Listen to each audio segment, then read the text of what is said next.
Hello everyone, welcome to T one academy. I'm Sudheer Kumar. Daily current అఫైర్స్లో భాగంగా మనం ఈరోజు 7th జూలైకి సంబంధించిన వేరియస్ కరెంట్ అఫైర్స్ ఏవైతే న్యూస్లో ఉన్నాయో వాటి గురించి డీటెయిల్గా చూద్దాం. Let's see the question. So question of the day. So this is the yesterday's question. We have to see answer.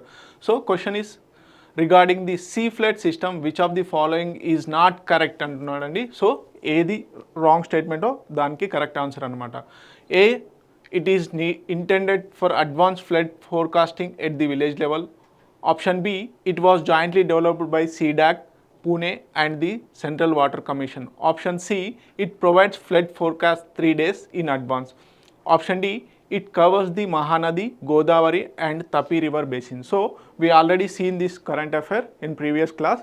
So option C is the incorrect statement, but question ఏం అడుగుతున్నాడు? Not incorrect అనేది అడుగుతున్నాడు. So not correct statement అడుగుతున్నాడు. Option C is the incorrect, only 2 days. So this is the correct answer. Let's see today question. ఈ క్వశ్చన్కి మీరు answer comment సెక్షన్లో ఈరోజు కామెంట్ చేయండి. So what is the question? Which country became the first officially recognise the Taliban regime since the took control of Afghanistan in 2021? Option A India, option B China, option C Russia, option D Iran. So మీరు దీనికి answer comment సెక్షన్లో comment చేయండి ఈరోజు. So let's see the topics. ఈరోజు topics కనుక చూసుకున్నట్లయితే India becomes the 4th largest biofuel user in 2024. Okay, India ranks 2nd in democratic satisfaction. So research organisation ఏందనేది చూద్దాము. అదేవిధంగా గిని ఇండెక్స్ కూడా న్యూస్లో ఉంది. హై ఈల్డింగ్ రైస్ వెరైటీస్ అనేది కనుగొనడం జరిగింది. సో అవి ఇక్కడ ఏంటి అనేది చూద్దాము. ఏ రీసెర్చ్ ఇన్స్టిట్యూషన్ ఫైండ్ అవుట్ చేసింది అనేది. నెక్స్ట్ వచ్చేసి national bio bank for health research న్యూస్లో ఉంది. Next ఈక్విన్ disease free compartment. Next వచ్చేసి లఫోరా డిసీజ్ వచ్చేసి న్యూస్లో ఉంది. నెక్స్ట్ వచ్చేసి మస్టర్క్ యూఏఈ బ్యాంక్ న్యూస్లో ఉండడం జరిగింది. అండర్ సీ సర్వేలెన్స్ అనేది న్యూస్లో ఉండడం జరిగింది. సో ఏ 2 కంట్రీస్ అండర్ సీ సర్వేలెన్స్ చేస్తున్నాయనే చూద్దాము. Next India's first national cooperative university ఎక్కడ ఎస్టాబ్లిష్ చేస్తున్నారు, ఆ యూనివర్సిటీకి పేరేంటనే చూద్దాము. Next China's first Lego land resort అనేది ఓపెన్ చేయడం జరిగింది. సో ఆ లీగో ల్యాండ్ రిసార్ట్ అంటే ఏంటి అనేది చూద్దాము. Next bricks summit, the final 17th BRICS summit అనేది న్యూస్లో ఉండడం జరిగింది. ఎక్కడ నిర్వహిస్తున్నారు, బ్రిక్స్ కంట్రీస్కి సంబంధించి మొత్తం ఇన్ డీటెయిల్గా చూద్దాం. So let's see the first current affair. India becomes the 4th largest consumer of the biofuels. మనందరికీ తెలుసు బయోఫ్యూయల్స్ అంటే మిథనాల్, ఇథనాల్, అదేవిధంగా ఇతరత్ర స్టార్చ్ ద్వారా ఎక్స్ట్రాక్ట్ చేసినటువంటి ఏవైతే ఫ్యూయల్స్ ఉంటాయో అవన్నిటిని కూడా మనం బయోఫ్యూయల్స్గా పేర్కొనడం జరుగుతుంది. సో ఆ బయోఫ్యూయల్స్ కన్జంప్షన్లో ఇండియా వచ్చేసి 4th లార్జెస్ట్ కంట్రీగా ఉంది. సో చైనాను కూడా సర్పాస్ చేసి ఇప్పుడు 4th ప్లేస్లో ఉండడం జరిగింది. సో ఈ రిపోర్ట్ను ఎవరు రిలీజ్ చేశారు, అదేవిధంగా పర్ డే కన్జంప్షన్ ఎంతలా ఉంది ఇండియాకి, అదేవిధంగా కాన్జిక్యూటివ్గా గత 2 సంవత్సరాల్లో 2023 అండ్ 2024లో కూడా ఇండియా చైనాను సర్పాస్ చేసి 4th ప్లేస్లో ఉండడం జరిగింది. సో దానికి సంబంధించిన డీటెయిల్స్ అనేవి ఇన్ డీటెయిల్గా చూద్దాం. ఓకే, సో ఎవరు రిలీజ్ చేశారు? ఏ report? Statistical review of world energy 2025, statistical review of world energy 2025 ద్వారా ఈ రిపోర్ట్ అనేది హైలైట్ చేయడం జరిగింది. ఓకే, ఇండియా బయోఫ్యూయల్ కన్జంప్షన్ ఎంత? పర్ డే వచ్చేసి 77,000 barrels of oil equivalent per day consumption అనేది 2024లో చేయడం జరిగింది. Okay, so 40% annual increase. So గత సంవత్సరంతో 2023తో పోల్చుకున్నప్పుడు 40% యాన్యువల్ ఇంక్రీజ్ అనేది ఉండడం జరిగింది. ఓకే, సర్పాసెస్ చైనా వచ్చేసి ఎంత కన్జంప్షన్ చేస్తుంది? 60 barrels ఈక్వాలెంట్ ఆయిల్ అనేది పర్ డే కన్జంప్షన్ అనేది చేయడం జరుగుతుంది. సో ఇక్కడ గుర్తుపెట్టుకోండి, కన్జంప్షన్లో మనం 4th ప్లేస్లో ఉండడం జరిగింది.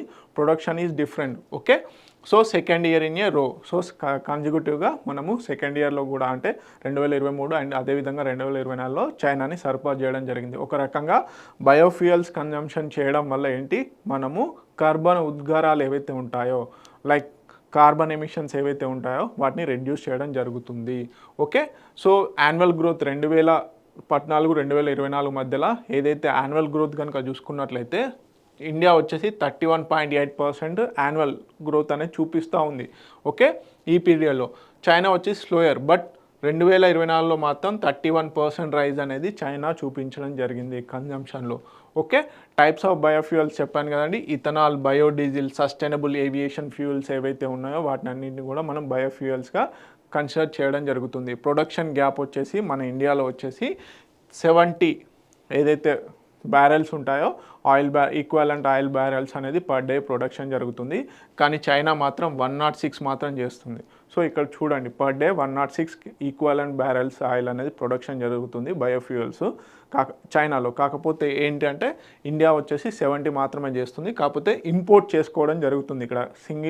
ఇక్కడ మనకి ఇండికేషన్ ఏంటి, we're importing the biofuels from other abroad countries.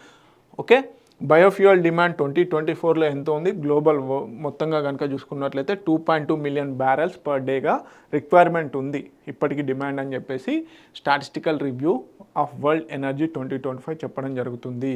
Okay, top countries ఏంటి, మనకి యూఎస్ఏ హైయెస్ట్గా కన్జంప్షన్ చేయడం జరుగుతుంది, Brazil, Indonesia, India and China. These are the top 5 countries in biofuel consumption.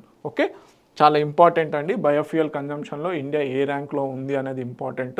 So మనము బయోఫ్యూయల్ పాలసీస్ కూడా ఉండడం జరిగింది, ఇథనాల్ బ్లెండింగ్ అనేది కూడా తీసుకురావడం జరిగింది ఆ యొక్క రేషియోస్లలో. సో దానికి సంబంధించి కూడా ఇంపార్టెంట్.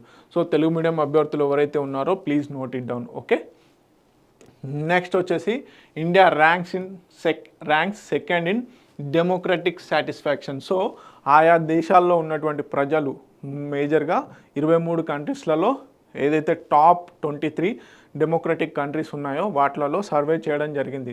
సో ఆ సర్వే ప్రకారం ఏం చెప్తున్నారు అంటే 74% ఆఫ్ ది పాపులేషన్, ఇండియాలో ఉన్నటువంటి 174 మంది అంటే 74% of the population are agreeing, ఏమంటున్నారు, డెమోక్రటిక్ సాటిస్ఫాక్షన్తో ఉన్నాం, ప్రజాస్వామ్యం ఏదైతే ప్రభుత్వం ఉందో దాంతో మేము సాటిస్ఫాక్షన్గా ఉన్నాము అని చెప్తున్నారు.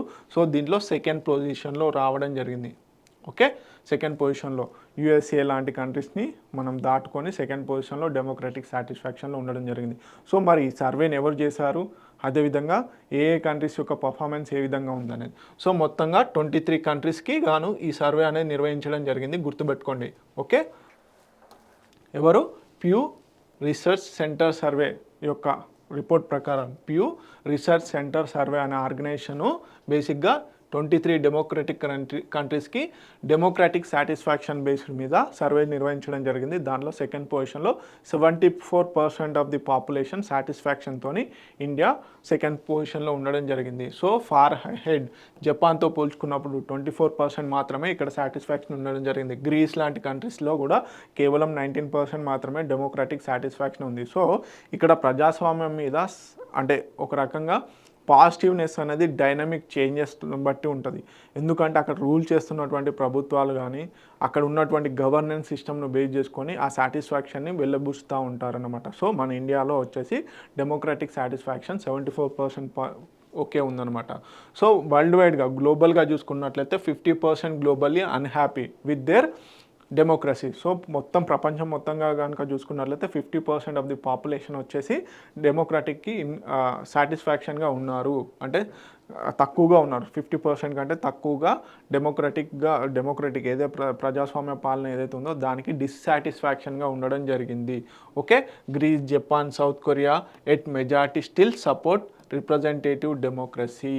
Okay, so election influence in public settlement, increased satisfaction after election, US, Germany, ఈ బేసిక్గా ఈ కంట్రీస్లో ఎలక్షన్స్ తర్వాత సాటిస్ఫాక్షన్ అనేది ఇంకెక్కువగా పెరిగిందని చెప్పేసి వీళ్ళు చెప్పడం జరుగుతుంది. ఓకే, డిక్రీజ్డ్ సాటిస్ఫాక్షన్ వచ్చేసి పోలాండ్, సౌత్ కొరియాలో ఈ ఎలక్షన్స్ తర్వాత తగ్గిందన్నమాట. ఆ కంట్రీస్లో నిర్వహించినటువంటి ఎలక్షన్స్ తర్వాత ఏదైతే ఈ డెమోక్రటిక్ సాటిస్ఫాక్షన్ అనేది తగ్గింది అని చెప్పేసి చెప్పడం జరుగుతుంది. ఓకే, బేసిక్గా చెప్పాను కదా, డెమోక్రసీ ఈజ్ డైనమిక్, అంటే ఎప్పటికప్పుడు చేంజ్ అవుతూ ఉంటుంది. అక్కడ రూల్ చేసేటువంటి గవర్నమెంట్ను బట్టి అక్కడ చేస్తున్నటువంటి గవర్నెన్స్ని బట్టి ఇది చేంజ్ అవుతూ ఉంటుంది. ఓకే, సో తెలుగు మీడియం అభ్యర్థులు ఎవరైతే ఉన్నారో please note it down. Next Gini index. So world bank సంబంధించి వరల్డ్ బ్యాంకు ఈ గినీ ఇండెక్స్లో ఇన్కమ్ ఇన్ఈక్వాలిటీ ఏదైతే ఉందో దాంట్లో ఇండియా 4th పొజిషన్లో ఉంది అని చెప్పేసి చెప్పడం జరుగుతుంది. సో అంటే ఈక్వాలిటీ అనేది, ఇన్కమ్ ఈక్వాలిటీ అనేది సమానంగా ఉండడం జరుగుతుంది. మోడరేట్లీ ఇన్ఈక్వాలిటీ స్టేజ్లో ఇండియా ఉంది అని చెప్తుంది. మధ్యస్థంగా ఇండియాలో ఇన్కమ్ ఇన్ఈక్వాలిటీ అనేది మధ్యస్థంగా ఉన్న కేటగిరీలో ఇండియా ఉంది వరల్డ్ బ్యాంక్ రిపోర్ట్ ప్రకారం. సో మనకి గినీ ఇండెక్స్ అనేది బేసిక్గా లారెంజ్ కర్వ్ ఏదైతే ఉంటుందో ఆ లారెంజ్ కర్వ్ను బేస్ చేసుకొని ఈ గినీ ఇండెక్స్ని రిలీజ్ చేయడం జరిగింది, అంటే క్యాలిక్యులేట్ చేయడం జరుగుతుంది.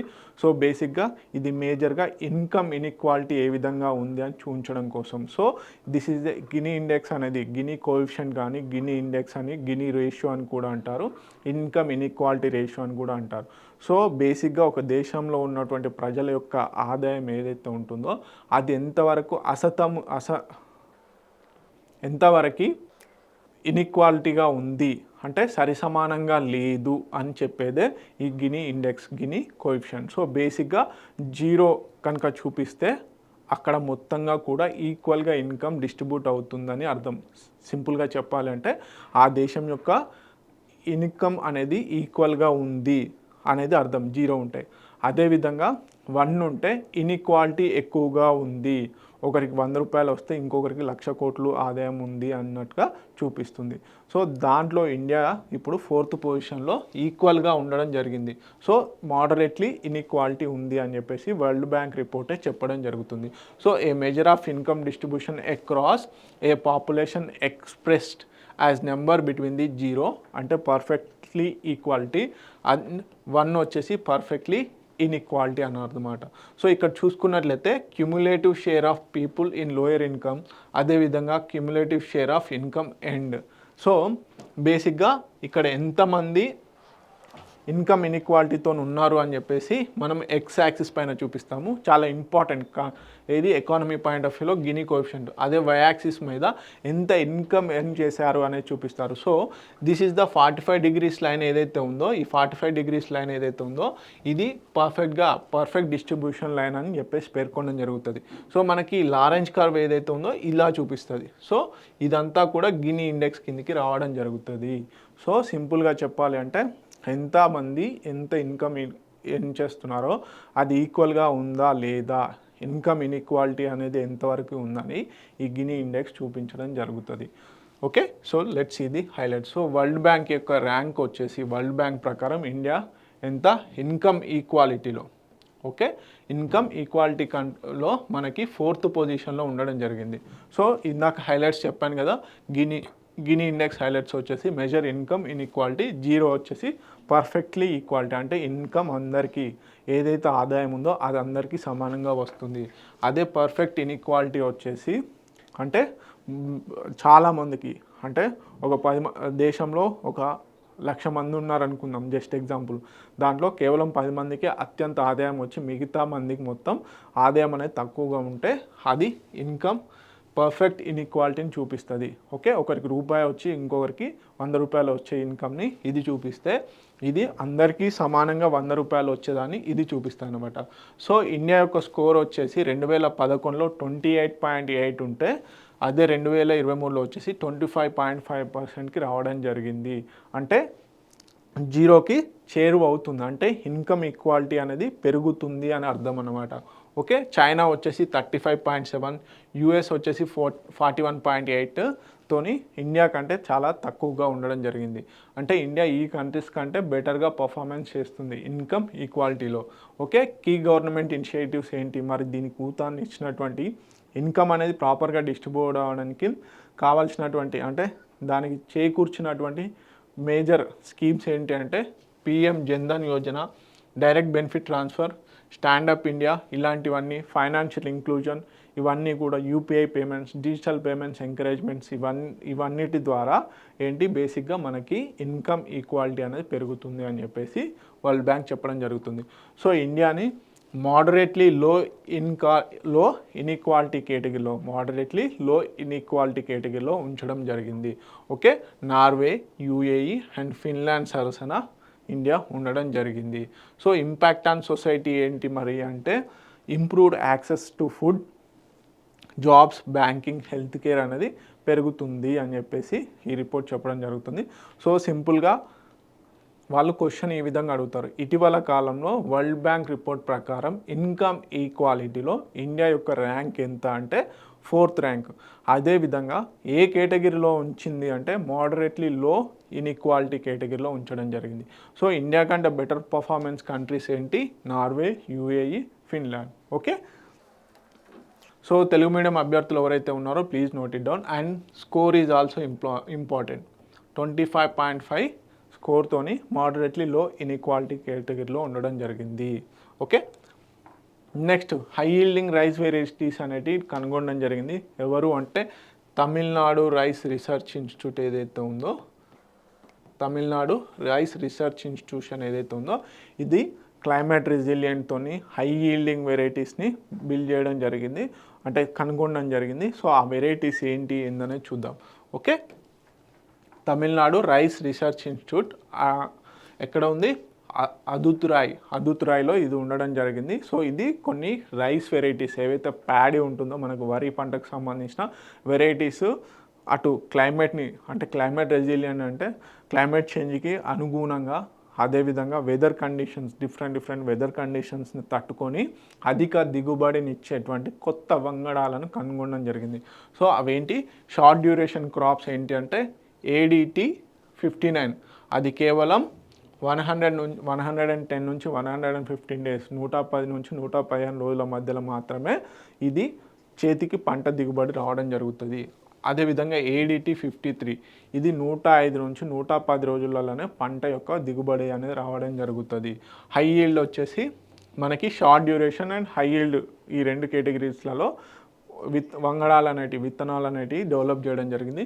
సో ADT 59 వచ్చేసి 4000 kg per acre. Okay, 4000 kg per acre మనకి దిగుబడిని ఇస్తుందంట. So 15 to 20% higher than the ADT 37 and ASD 16 కంటేతో పోల్చుకున్నప్పుడు ఇది ఎక్కువ. అదేవిధంగా హయ్యర్ దెన్ ADT 53 వచ్చేసి కూడా higher than ADT 43. So soil and climate adaptability కూడా బాగానే ఉంది. అండ్ వన్ మోర్ థింగ్ ఏంటంటే పెస్ట్ కంట్రోల్ కూడా బాగానే ఉంది. పెస్ట్ అండ్ డిసీజ్ రెసిస్టెంట్ వచ్చేసి stem borer, blast, brown leaf spots ఏవైతే ఉన్నాయో వాటిని తట్టుకొని నిలబడే విధంగా, ఈ వ్యాధులను ఈ డిసీజెస్ని తట్టుకొని నిలబడే విధంగా ఈ వంగడాలను ఉత్పత్తి చేయడం జరిగింది. గ్రెయిన్ అండ్ న్యూట్రిషనల్ క్వాలిటీ కనుక చూసుకున్నట్లయితే ADT 59 వచ్చేసి బోల్డ్ గ్రెయిన్ 19.4 mg వరకు మిల్లీగ్రామ్స్ వరకు జింక్ అనేది దీంట్లో ఉండడం జరిగింది 100 గ్రామ్స్లో. అదేవిధంగా ADT 53లో వచ్చేసి జింక్ ఐరన్ వచ్చేసి రిచ్గా ఉండడం, అదేవిధంగా 62% milling capacity and 65% rice recovery అనేది కూడా ఈ ADT 53 యొక్క స్వంతము. సో ఇటీవల కాలంలో కొత్త వరి వంగడాలు ఏవైతే ఉన్నాయో ADT 53, ADT 59 ఇవి ఏ రీసెర్చ్ ఇన్స్టిట్యూషన్ కనుగొనది అంటే, లేకపోతే ఇవి ఏ రకమైనటువంటి వంగడాలు అంటే వరికి సంబంధించిన వంగడాలు. అదేవిధంగా ఇవి ఏ ఇన్స్టిట్యూషన్ డెవలప్ చేసింది అంటే మనకి తమిళనాడు రైస్ రీసెర్చ్ ఇన్స్టిట్యూషన్. ఎక్కడ ఉంది అంటే అదుతురి. ఓకే, సో తెలుగు మీడియం అభ్యర్థులు ఎవరైతే ఉన్నారో please note it down. Okay, next current affair కనుక చూసుకున్నట్లయితే India launches the bio bank. National bio bank అనేది మనకు సిఎస్ఐఆర్ ఏదైతే ఉందో కౌన్సిల్ ఆఫ్ సైంటిఫిక్ ఇండస్ట్రియల్ రీసెర్చ్కి సంబంధించినటువంటి IGIB ఏదైతే ఉందో ఈ న్యూఢిల్లీలో ఉంది ఈ ఆర్గనైజేషన్. ఇక్కడ మనకి నేషనల్ బయో బ్యాంక్ని డాక్టర్ జితేంద్ర సింగ్ గారు జూలై 6న ఓపెన్ చేయడం జరిగింది. సో బేసిక్గా జెనెటిక్ రీసెర్చ్ పర్పస్లో UK ఏదైతే జీనోమ్ ప్రాజెక్ట్ ఉందో దాని నుంచి మనము దీన్ని ఇన్స్పైర్గా తీసుకొని UK బయో బ్యాంక్ ఏదైతే ఉందో అదేవిధంగా మనము ఇండియా బయో బ్యాంక్ని కూడా ఏర్పాటు చేయడం జరిగింది. సో ఇది ఫినోమ్ ప్రాజెక్ట్ ఏదైతే ఉందో ఈ ఫినోమ్ ఇండియా ప్రాజెక్ట్లో భాగంగా ఈ బయో బ్యాంక్ని ఏర్పాటు చేయడం జరిగింది for medical research point of వ్యూలో. సో దీనికి సంబంధించిన ఇంపార్టెంట్ పాయింట్స్ ఏంటనే చూద్దాం. సో డాక్టర్ జితేంద్ర సింగ్ గారు ఏర్పాటు చేయడం జరిగింది.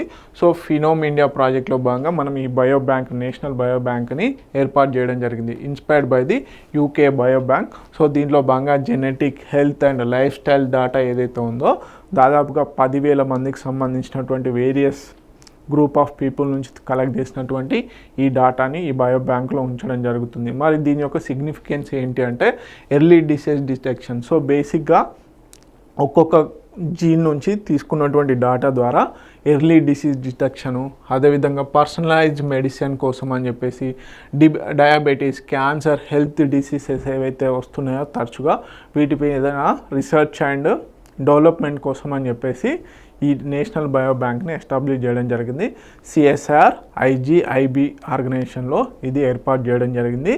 ఓకే, సో బేసిక్గా రీసెర్చ్ అండ్ ఇన్నోవేషన్కి ఇది ఒక రకంగా బూస్ట్ అనమాట. క్రిస్పర్ టెక్నాలజీ ఏదైతే ఉందో, క్రిస్పర్ బేస్డ్ జీన్ ఎడిటింగ్, అదేవిధంగా sickle cell anaemia, life fibrosis and space biology and women's health రీసెర్చ్లో భాగంగా ఈ నేషనల్ బయో బ్యాంక్ ఏదైతే ఉందో చాలా హెల్ప్ అవుతుంది. ఓకే, ఎవరు ఇనాగ్రేట్ చేశారు, ఎక్కడ ఏర్పాటు చేశారు, అండ్ ఏ ప్రాజెక్ట్లో భాగంగా అంటే ఫినోమ్ ఇండియా ప్రాజెక్ట్లో భాగంగా. అదేవిధంగా దేని నుంచి ఇన్స్పైరేషన్ తీసుకుంది అంటే యూకే మిషన్లో భాగంగా, యూకే బయో బ్యాంక్లో భాగంగా, అంటే యూకే బయో బ్యాంక్ నుంచి ఇన్స్పైర్ తీసుకొని మనము ఇండియాకి సంబంధించినటువంటి నేషనల్ బయో బ్యాంక్ని ఏర్పాటు చేయడం జరిగింది. ఓకే, తెలుగు మీడియం అభ్యర్థులు ఎవరైతే ఉన్నారో please note it down important points. Next వచ్చేసి India first globally recognised equine disease free compartment. So బేసిక్గా ఇది ఎక్కడ ఏంటి, బేసిక్గా ఈక్విన్ డిసీజ్ ఫ్రీ అంటే ఈ ఈక్విన్ అంటే హార్స్కి సంబంధించినటువంటి డిసీజెస్ ఏవైతే ఉంటాయో అవి రాకుండా ఉన్నటువంటి ఫస్ట్ కంపార్ట్మెంట్ని మన ఇండియాలో ఏర్పాటు చేయడం జరిగింది. ఓకే, దానికి సంబంధించినటువంటి డీటెయిల్స్ ఏంటి అనేది చూద్దాము. Okay, so remount veterinary corps centre and కాలేజ్లో ఎస్టాబ్లిష్ చేయడం జరిగింది.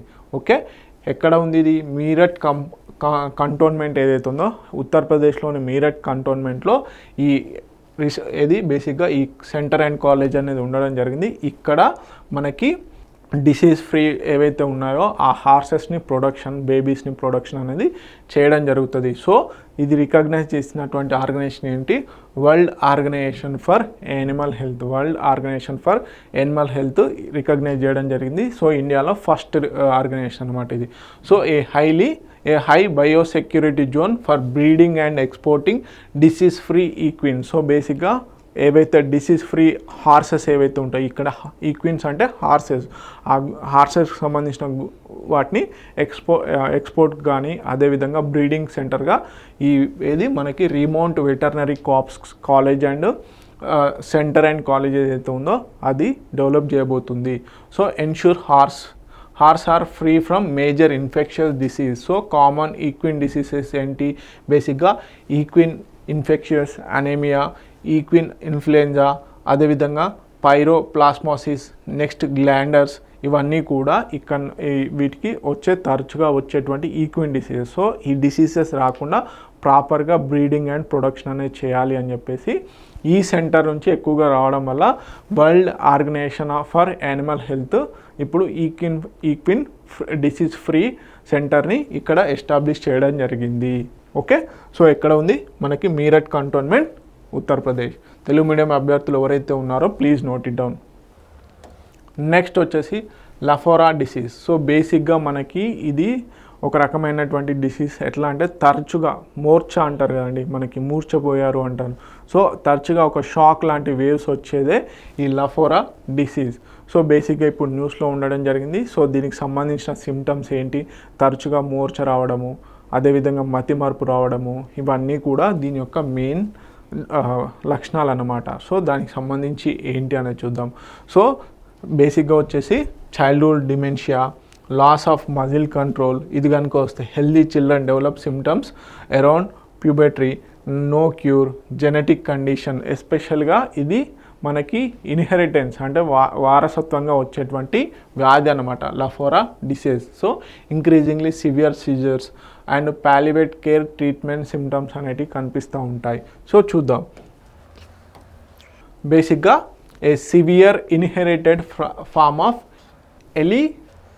ఎపిలెప్సీ అనే వ్యాధి ఏదైతే ఉందో బేసిక్గా ఇది కూడా మనకి కంటిన్యూస్గా మూర్ఛ లాంటివి ఏవైతే వస్తాయో ఆ టైప్ ఆఫ్ వ్యాధి అన్నమాట. సో ఇదొక ఇన్హెరిటెన్స్ టైప్గా ఉండడం జరుగుతుంది. సో బేసిక్గా 8 to 19 ఇయర్స్ ఏదైతే ఉంటుందో 8 సంవత్సరాల నుంచి 19 సంవత్సరాల మధ్య వయస్కులకు ఈ రావడం జరుగుతుంది. సో బేసిక్గా effects brain and nervous system, no cure but symptoms can be managed. ఏవైతే సిమ్టమ్స్ వస్తాయో మనకు అప్పుడప్పుడు మెడిసిన్స్ ఇవ్వడము, దాని రిలేటెడ్ సిమ్టమ్స్ ఏవైతే ఉంటాయో దానికి సంబంధించిన సిమ్టమ్స్ మెడిసిన్స్ మాత్రమే ఇస్తే తగ్గుద్ది.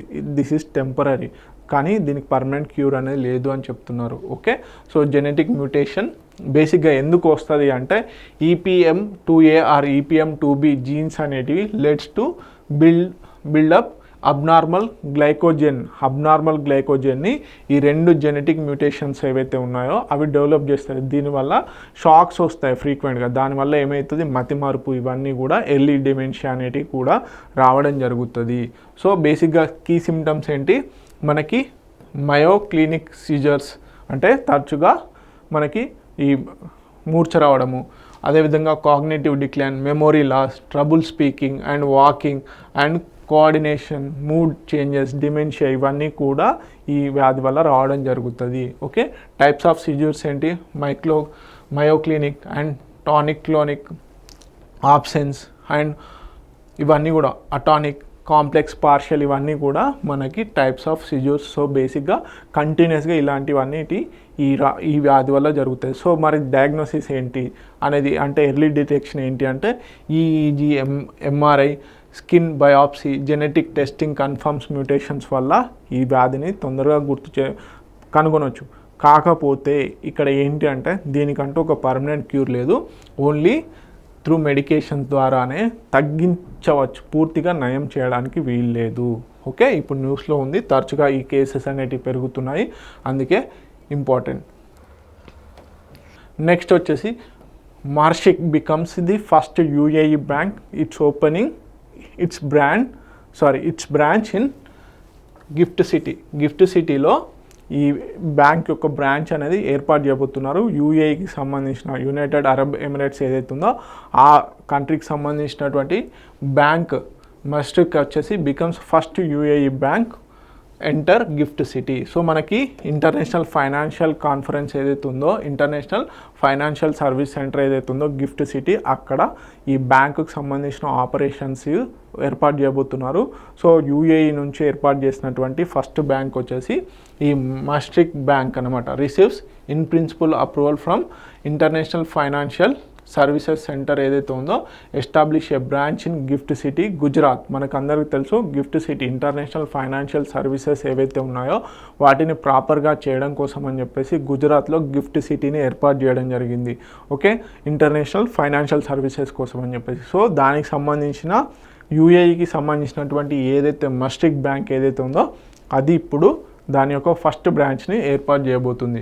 Okay, first UAE bank enter India's international financial service centre. So about the gift city కనుక చూసుకున్నట్లయితే will operate as an international financial service centre banking యూనిట్గా ఏది గిఫ్ట్ సిటీ ఆపరేట్ చేయబోతుంది. దీంట్లో భాగంగా సర్వీసెస్ ఏం చేస్తుంది, ఈ foreign currency lending, trade finance, అదేవిధంగా రిస్క్ మేనేజ్మెంట్ సొల్యూషన్స్ గురించి ఇది వర్కౌట్ చేస్తూ ఉంటుంది. బ్రాడర్ ఇంప్లికేషన్స్ ఏంటి, strengthen bilateral ties in investment, capital market and trade, enhance GIFT city's reputation as a global financial హబ్గా గిఫ్ట్ సిటీ. ఇలాంటి ఇన్స్టిట్యూషన్స్ వాటి యొక్క బ్రాంచెస్ని ఇక్కడ ఎస్టాబ్లిష్ చేయడం వల్ల గిఫ్ట్ సిటీ యొక్క రెప్యుటేషన్ అనేది పెరుగుతుంది. Likely to attract more international banks and institutions. Okay, so బేసిక్గా యూఏఈకి సంబంధించినటువంటి ఫస్ట్ బ్యాంక్ ఏది అంటే మస్టిక్ బ్యాంక్ ఏదైతే ఉందో ఆ మస్టిక్ బ్యాంకు దానికి సంబంధించిన ఆపరేషన్స్ అనేది గిఫ్ట్ సిటీలో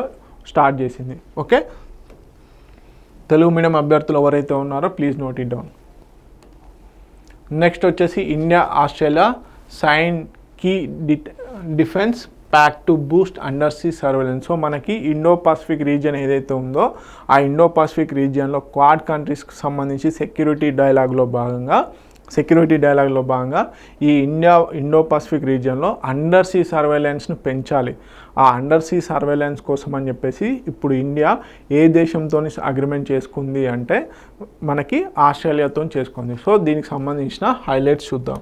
ఓకే, సో బేసిక్గా first of its kind bilateral defence technology agreement అనమాట. సో ఇది ఫస్ట్ టైం ఇలాంటి బయలాటరల్ టెక్నాలజీ అగ్రిమెంట్ నిర్వహించడం, ఇదే first time. Focus on under sea domain awareness and surveillance technologies. Okay, India's DRDO naval physical and oceanographic laboratory ఏదైతే ఉందో ఇండియాకు సంబంధించినటువంటి డిఆర్డిఓకి సంబంధించినటువంటి naval physical and oceanography laboratory, అదేవిధంగా ఆస్ట్రేలియాకి సంబంధించినటువంటి ఇన్ఫర్మేషన్ సైన్సెస్ డివిజన్ మధ్యలో ఈ అగ్రిమెంట్ అనేది జరిగింది.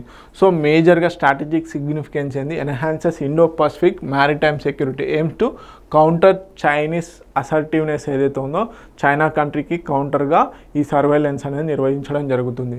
సో బేసిక్గా part of broader cooperation quad countries ఏవైతే ఉన్నాయో India, USA, Japan, Australia. So మనకు తెలుసు ఈ మధ్య కాలంలోనే కోస్ట్ గార్డ్ సర్వేలెన్స్ కూడా నిర్వహించడం జరిగింది. ఓకే, దానికి సంబంధించి కూడా ఇది బ్రాడర్గా ఇంపాక్ట్ చూపిస్తుంది అని చెప్తున్నారు. సో దీంట్లో భాగంగా potential expansion into AI, robotics and oceanic monitoring ఏదైతే ఉందో దాంట్లో కూడా టెక్నాలజీ అడ్వాన్స్మెంట్గా ఈ అగ్రిమెంట్ ఉపయోగపడుతుంది. సో బేసిక్గా ఇండో పసిఫిక్ రీజియన్లో అండర్ సీ సర్వేలెన్స్ ఏవైతే ఉంటాయో సముద్ర అడుగున ఉన్నటువంటి సర్వేలెన్స్, సో బేసిక్గా ఇండియాకి సంబంధించి సెక్యూరిటీ, ఆ రీజియన్కి సంబంధించినటువంటి సెక్యూరిటీ ఎన్హాన్స్ కోఆపరేషన్లో భాగంగా ఈ అగ్రిమెంట్ అనేది ఇండియా అండ్ ఆస్ట్రేలియాల మధ్యలో జరిగింది. సో ఈ ఆర్గనైజేషన్స్ చాలా ఇంపార్టెంట్. డిఆర్డిఓకి సంబంధించినటువంటి naval physical and oceanographic laboratory, ఆస్ట్రేలియాకి సంబంధించినటువంటి ఇన్ఫర్మేషన్ సైన్సెస్ డివిజన్, ఈ రెండింటి మధ్యలో ఇప్పుడు ఈ అండర్ సీ సర్వేలెన్స్ అనేది నిర్వహించడం జరుగుతుంది. ఓకే, తెలుగు మీడియం అభ్యర్థులు ఎవరైతే ఉన్నారో please note it down. Next వచ్చేసి India's first national cooperative university వచ్చేసి ఆనంద్, గుజరాత్లో ఉన్నటువంటి ఆనంద్లో ఇది రాబోతుంది. సో ఈ India's first national cooperative university ఏదైతే ఉందో అది గుజరాత్లోని ఆనంద్లో రాబోతుంది. సో దానికి సంబంధించిన పేరు అవన్నీ చూద్దాం. ఓకే, సో లొకేషన్ ఎక్కడ? ఆనంద్, గుజరాత్. దీన్ని ఎవరు ఇనాగ్రేట్ చేయడం జరిగింది అంటే యూనియన్ హోమ్ మినిస్టర్, అదే కోఆపరేటివ్స్ మినిస్ట్రీ అయినటువంటి అమిత్ షా గారు. ఓకే, సో ఈ యూనివర్సిటీకి పేరు ఎవరు అంటే మనకి కోఆపరేటివ్ ఉద్యమకారుడు ఎవరైతే ఉన్నారో మనకి సహకార సంస్థల పితామహుడిగా చెప్పుకోవడం జరుగుతుంది. త్రిభువన్ దాస్ కేశుభాయ్ పటేల్ గారి పేరు మీదుగా ఇండియాలోని మొట్టమొదటి కోఆపరేటివ్ యూనివర్సిటీకి ఈయన పేరు పెట్టడం జరిగింది. సో బేసిక్గా కోఆపరేటివ్స్లో నెపోటిజం, వారసత్వం అనేది ఎలిమినేట్ చేయడం కోసం అని చెప్పేసి ensure recruitment of only formally trained individuals. So ఫార్మల్గా ఎవరైతే ఈ కోఆపరేటివ్స్ మీద స్టడీ చేస్తారో వాళ్ళకే అవకాశాలు పెంపొందించాలని స్టాండర్డైజ్ ది కరికులం. సో బేసిక్గా కోఆపరేటివ్కి సంబంధించినటువంటి కరికులం ఏదైతే ఉంటుందో దాన్ని స్టాండర్డైజ్ చేయడం కోసం అని చెప్పేసి ఈ యూనివర్సిటీని ఎస్టాబ్లిష్ చేయడం జరిగింది. ప్రమోట్ రీసెర్చ్, పాలసీ డెవలప్మెంట్, అదేవిధంగా సెక్టోరల్ ఇన్నోవేషన్. సో బేసిక్గా మనకి ఏదైనా ఆర్గనైజేషన్ ఎస్టాబ్లిష్ చేస్తున్నారంటే కామన్గా ఈ థింగ్స్ అనేటివి ఉంటాయి. So expected to benefit 30 crore people. దేశం మొత్తంలో ఈ సహకార సంఘాలు ఏవైతే ఉన్నాయో వాటికి సంబంధించి 30 కోట్ల మంది సహకార సంఘాల్లో ఉన్నారు. సో వారికి ఇది బెనిఫిట్గా మారబోతుంది. Will foster professionalism, transparency. Okay, so ఇప్పుడు ఈ యూనివర్సిటీ వల్ల ఏంటంటే ప్రొఫెషనలిజం అండ్ ట్రాన్స్పరెన్సీ కూడా పెరుగుతుంది అని చెప్పడం జరుగుతుంది. Okay, marks major step towards the transforming cooperative education and governance. Okay, so సింపుల్గా యూనివర్సిటీ ఎక్కడ రాబోతుంది, పేరు ఏం పెట్టారు, త్రిభువన్ దాస్ కేశుభాయ్ పటేల్ గారు పేరు పెట్టడం జరిగింది. ఓకే, తెలుగు మీడియం అభ్యర్థులు ఎవరైతే ఉన్నారో please note it down. Next China's first Legoland resort. So చైనాలోని బీజింగ్లో మనకి ఈ లీగోల్యాండ్ రిసార్ట్ అనేది ఏర్పాటు చేయడం జరిగింది. సో బేసిక్గా లీగోల్యాండ్ అనేది ఏం లేదండి, మనకి తెలుసు కదా, మనం చిన్నపిల్లలకి ఇట్లా బ్రిక్స్ టైప్ మోడల్లో ఇచ్చి ఒకదాని మీద ఒకటి పెట్టి ఏదైనా ఒక స్ట్రక్చర్ చేయమంటాం, ఇలా ఉంటాయి. సో అలా మొత్తంగా ఈ లీగోల్యాండ్ ఏదైతే ఉందో లీగోల్యాండ్ రిసార్ట్ని మొత్తం ఇలాంటి బ్రిక్స్తోనే దాదాపుగా 85 మిలియన్ ఇలాంటి బ్రిక్స్తోని ఈ లీగోల్యాండ్ని బిల్డ్ చేయడం జరిగింది. సో ఖచ్చితంగా అడిగే ఛాన్సెస్ ఉన్నాయి. సో ఇటీవల కాలంలో ఏ దేశంలో ఈ లీగోల్యాండ్ రిసార్ట్ని ఏర్పాటు చేశారు అంటే చైనాలో. ఇది ప్రపంచంలో 11th లీగోల్యాండ్ రిసార్ట్ అన్నమాట. చైనాలో మాత్రం ఫస్ట్. ఇది కంపల్సరీ అడిగే ఛాన్సెస్ ఉన్నాయి. ఇలాంటి బేసిక్గా ఇలాంటి కరెంట్ అఫైర్స్ కూడా కంపల్సరీ అడుగుతారు. సో డెవలప్ చేశారు Merlin Entertainments and Lego group ఏదైతే ఉందో, మెర్లిన్ ఎంటర్టైన్మెంట్స్ అదేవిధంగా లీగో గ్రూప్ వాళ్ళు. Okay, so Shanghai government partner. So ఇది ఎక్కడ, షాంఘైలో వచ్చింది. మనకి first Legoland resort China 85 million Lego బ్రిక్స్ని ఉపయోగించుకొని దీన్ని చేశారు. సో దీంట్లో మోస్ట్ అట్రాక్టివ్ ఏదైతే ఉందో దాదా అనే మోడల్ ఏదైతే ఉందో ఈ దాదా కనుక చూసుకున్నట్లయితే దీన్ని బిల్డ్ చేయడం జరిగింది మొత్తంగా లీగో బ్రిక్స్ని ఉపయోగించుకొని. So 26 metre tall, so most అట్రాక్టివ్గా ఉండడం జరిగింది. One of the 11 Legoland parks worldwide. So మొత్తం ప్రపంచంలో 11 ఉండడం జరిగింది. దాంట్లో ఇది ఒకటి ఎక్కడ ఉంది, షాంఘైలో ఉండడం జరిగింది. ఓకే, తెలుగు మీడియం అభ్యర్థులు ఎవరైతే ఉన్నారో please note it down. Next, bricks summit, 17th BRICS summit, the most important current affair for the today. So ఎక్కడ నిర్వహించబడుతుంది, అదేవిధంగా బ్రిక్స్ కంట్రీకి సంబంధించినటువంటి నేషన్స్ ఏంటి, ఇప్పుడు ఈ 17th బ్రిక్స్ సమ్మిట్లో అఫీషియల్గా ఏ కంట్రీ జాయిన్ అవుతుంది, అండ్ 7th బ్రిక్స్ సమ్మిట్ యొక్క థీమ్ ఏంటి. తరచుగా పోటీ పరీక్షలలో వచ్చేటువంటి ఇంపార్టెంట్ ఇంటర్నేషనల్ ఆర్గనైజేషన్లో బ్రిక్స్ కంట్రీస్ అనేటివి కంపల్సరీ ఉంటాయి. ఒక రకంగా చెప్పాలి అంటే ప్రపంచంలో అభివృద్ధి చెందినటువంటి G7 కంట్రీస్కు ఆపోజిట్గా ఈ బ్రిక్స్ సమ్మిట్ అని బ్రిక్స్ గ్రూప్స్ అని చెప్పొచ్చు.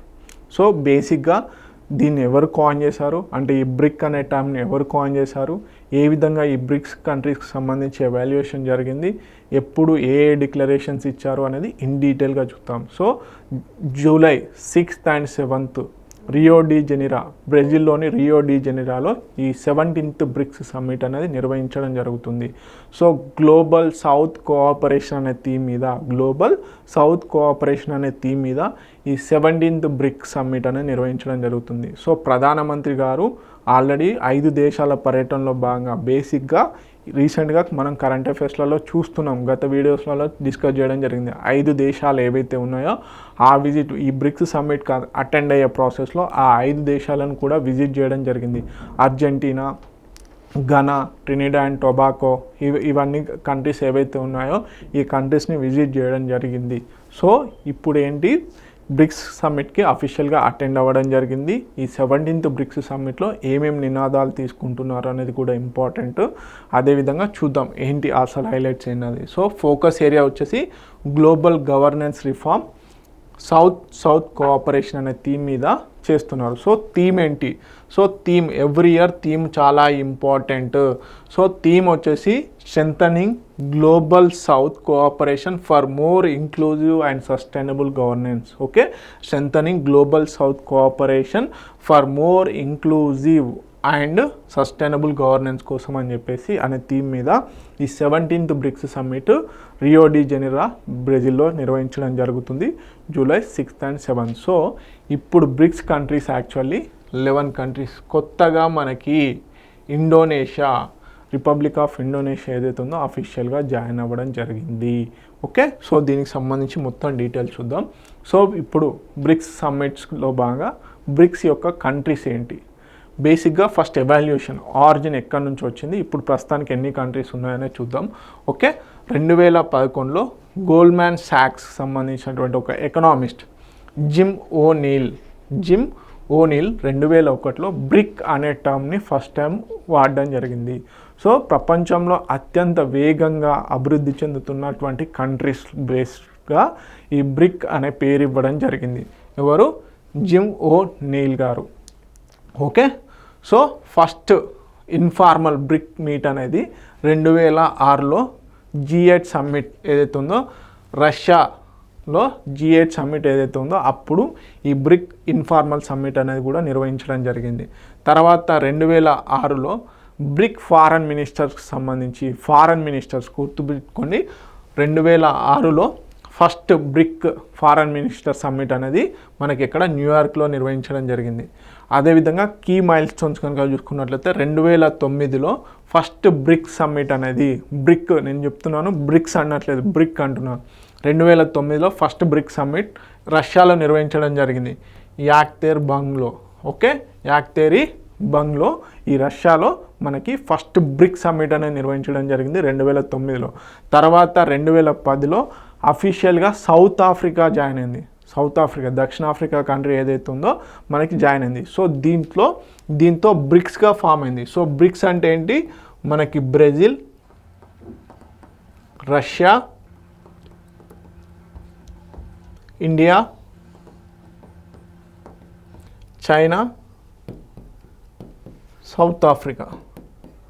సో ప్రపంచంలో అత్యంతంగా వేగంగా అభివృద్ధి చెందుతున్న దేశాలకు సంబంధించి అఫీషియల్గా 2009లో ఫస్ట్ బ్రిక్స్ సమ్మిట్ జరిగింది. తర్వాత 2010లో మనకి సౌత్ ఆఫ్రికా జాయిన్ అవడంతో బ్రిక్స్ కూటమిగా ఫామ్ అయింది.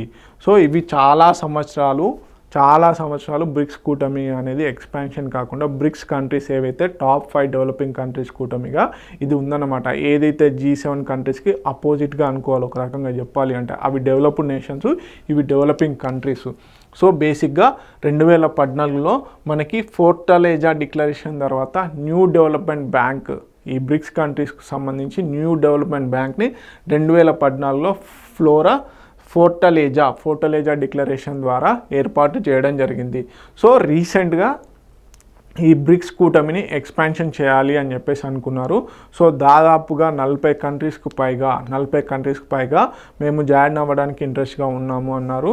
అయితే 22 మెంబర్స్ వచ్చేసి ఫార్మల్గా అప్లై చేయడం జరిగింది. 15th సమ్మిట్ ఏదైతే ఉందో 15th బ్రిక్స్ సమ్మిట్ మనకి ఇక్కడ ఈ ఎక్స్పాన్షన్ క్రైటీరియాని అగ్రీ చేయడం జరిగింది. సో దాంట్లో భాగంగా మనకి 1 Jan 2024 నుంచి Argentina, Egypt, Ethiopia, Iran, Saudi Arabia, UAE ఈ కంట్రీస్ వచ్చేసి మనకి అఫీషియల్గా జాయిన్ అవ్వడం జరిగింది బ్రిక్స్లో. ఓకే, మొత్తం ఈ బ్రిక్స్ కూటమి 2024 కల్లా 10 కంట్రీస్తో ఉండడం జరిగింది. ఇప్పుడు ఇండోనేషియా ఏదైతే ఉందో అఫీషియల్గా ఈ 17th బ్రిక్స్ సమ్మిట్లో జాయిన్ అవ్వడం జరిగింది. సో ఇప్పుడు బ్రిక్స్ కంట్రీస్కి సంబంధించి 11 కూటమి కంట్రీస్, మొత్తం బ్రిక్స్ వచ్చేసి ఒకప్పుడు బ్రిక్ వచ్చేసి 4, బ్రిక్స్ వచ్చేసి 5, తర్వాత 10, ఇప్పుడు 11 కంట్రీస్కు పెరిగింది. అదేవిధంగా పార్ట్నర్ కంట్రీస్, ఇప్పుడు ఈ 17th బ్రిక్స్ సమ్మిట్లో పార్ట్నర్ కంట్రీస్ ఏంటంటే Belarus, Bolivia, Kazakhstan, Cuba, Nigeria, Malaysia, Thailand, Vietnam, Uganda, Uzbekistan ఏవైతే ఉన్నాయో ఇవి పార్ట్నర్ కంట్రీస్గా 17th బ్రిక్స్ సమ్మిట్లో ఉండడం జరిగింది. సో 11th కంట్రీగా ఇండోనేషియా అఫీషియల్గా ఈ 17th బ్రిక్స్ సమ్మిట్లో జాయిన్ అవ్వడం జరిగింది. సో ఇప్పుడు మొత్తం బ్రిక్స్ కంట్రీస్ ఎన్ని 11.